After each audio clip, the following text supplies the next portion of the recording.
दोस्तों, आज हम बात करेंगे एक ऐसे टॉपिक पर कि जो हर तरह से अलग टॉपिक है। कह लीजिए किसी ने अपना ओपिनियन रखा है, जो कि ओपिनियन कतई नहीं, मैं कहूँगी ये ओपिनियन नहीं इसको कहेंगे, इसको तो ये कहेंगे कि अपनी बात मनवाना।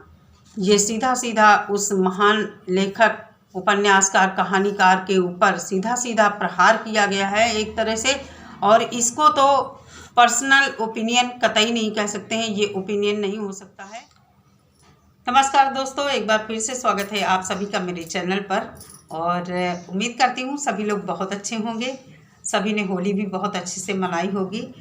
और मेरे वीडियो आजकल नहीं आ रहे थे कि मेरी थोड़ी सी तबीयत डाउन है कह सकते हैं, तो मन नहीं करता है वीडियो बनाने का। कल मेरा एक वीडियो आया था होली वाला, मैंने व्लॉग डाला था, आप लोगों ने नहीं देखा है तो प्लीज़ जाकर देखिए। लेकिन दिन भर तो मेरा बहुत अच्छा दिन बीता, लेकिन रात में मुझे कुछ ऐसा पता चला वाईटी पर कि जिससे क्या कहूँ मैं, लोगों की सोच। सोशल मीडिया पर ही एक मैडम है, उन्होंने अपना ओपिनियन दिया है। ये तो कहाँ से आपको लगता है कि ये आपका ओपिनियन है? कितना गलत है, कितना सही, ये बात कहाँ तक जाएगी आपको नहीं पता है। मुझे नहीं लगता आपने कितना हिंदी साहित्य का अध्ययन किया है, कितना जाना है उसके बारे में, और क्या उनकी कहानियों का उद्देश्य है, क्या उनके नॉवेल उपन्यास का उद्देश्य है। बिल्कुल भी नहीं जाना है आपने। आप लोग अपने को मॉडर्न कहते हैं, बिल्कुल भी नहीं। आपकी सोच इतनी पिछड़ी है, इतनी घटिया सोच है आपकी कि मैं कुछ यहाँ पर बता नहीं सकती। अगर आपकी सोच मॉडर्न होती तो आपको मुंशी प्रेमचंद जी की कहानियाँ, उपन्यास, उनको भी आप ये कहती कि कितने आधुनिक सोच के थे वो। उनको आपने बहुत पिछड़ा हुआ कह दिया।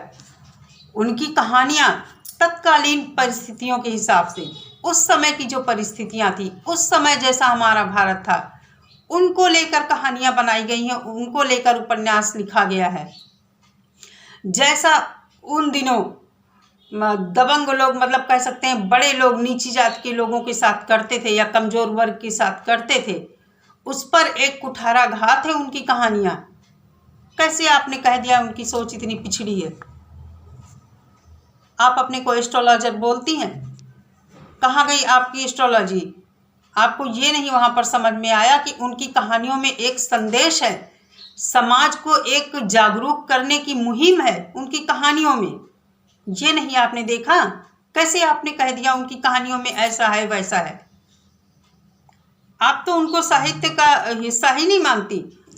कितना आपने अध्ययन किया है हमारे हिंदी साहित्य का? कितनी अच्छी हिंदी आपको आती, कितना नॉलेज रखती हैं आप हिंदी के बारे में?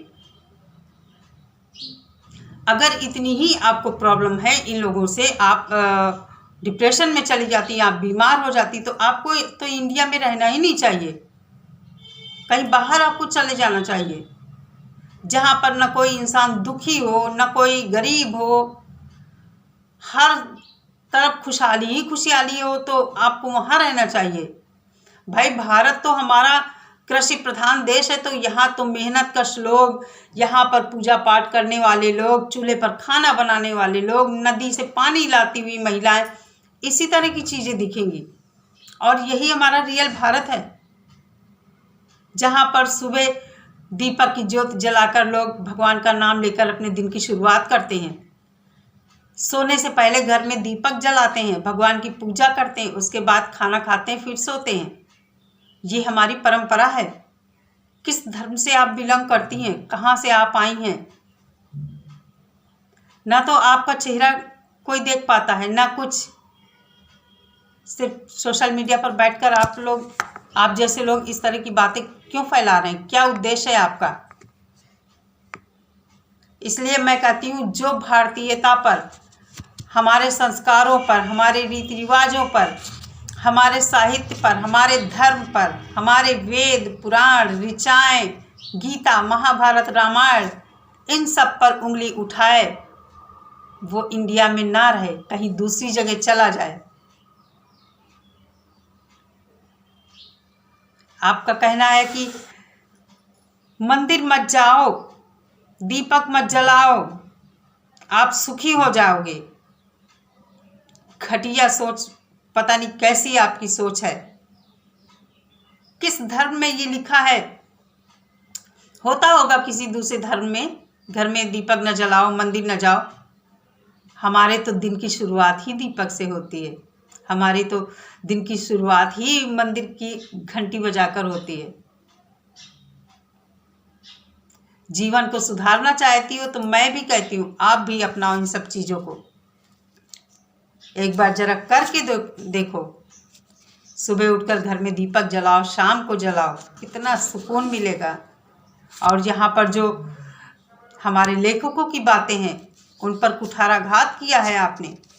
मैं इसे कुठाराघात ही कहूँगी, क्योंकि साहित्य के खिलाफ भी हम सब नहीं सुन सकते हैं। भारतीय कैसे कह सकती हैं आप?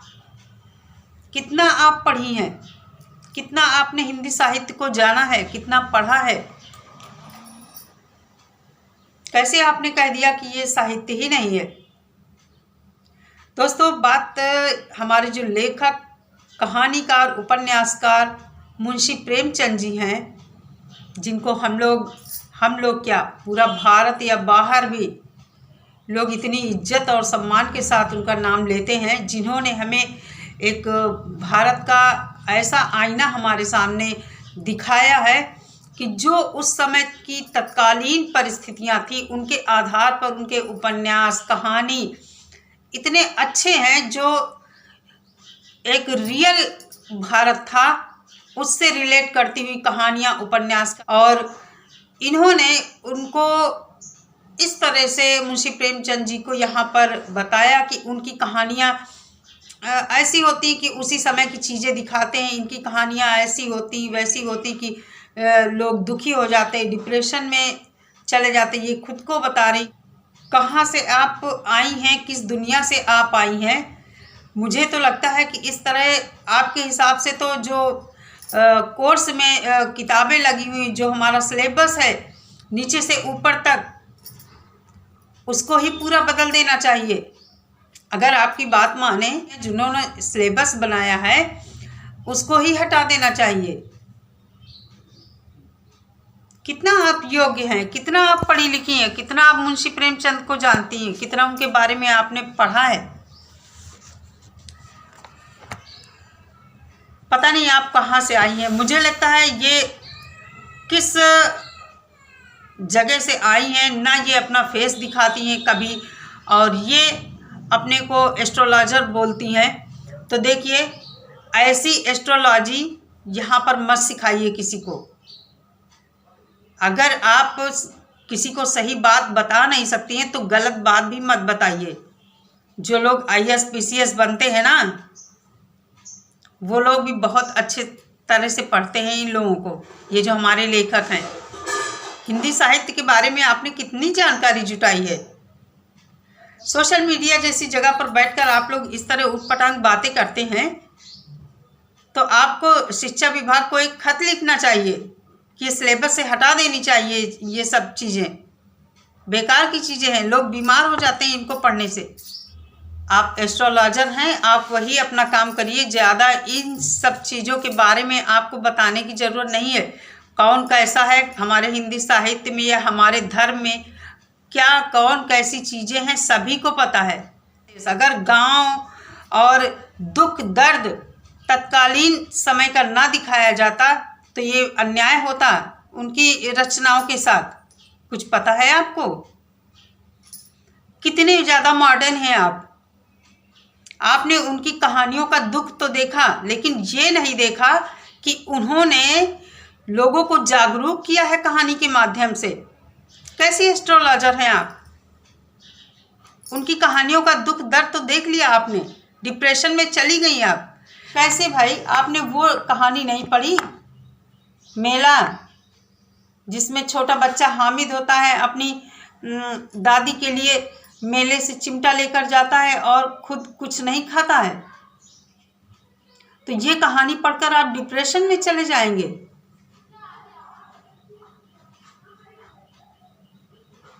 तो इसलिए फेमस होने के लिए उल जलूल बातें मत सोशल मीडिया पर फैलाइए। उम्मीद करती हूँ आप लोगों को समझ में आई होगी मेरी बात। तो बस मुझे यही कहना था आज के वीडियो में, ज़्यादा कुछ नहीं। लेकिन क्या कह सकते हैं, ऐसे लोग बैठे हैं सोशल मीडिया पर, ना तो वो अपना चेहरा दिखाते हैं। आजकल नाम से नहीं पता चलता है कौन किस जाति का है, कौन किस धर्म का है। क्या कह सकते हैं ऐसे लोगों के बारे में। तो चलिए दोस्तों, आज के वीडियो में इतना ही। ख्याल रखिए सभी लोग अपना। नमस्कार।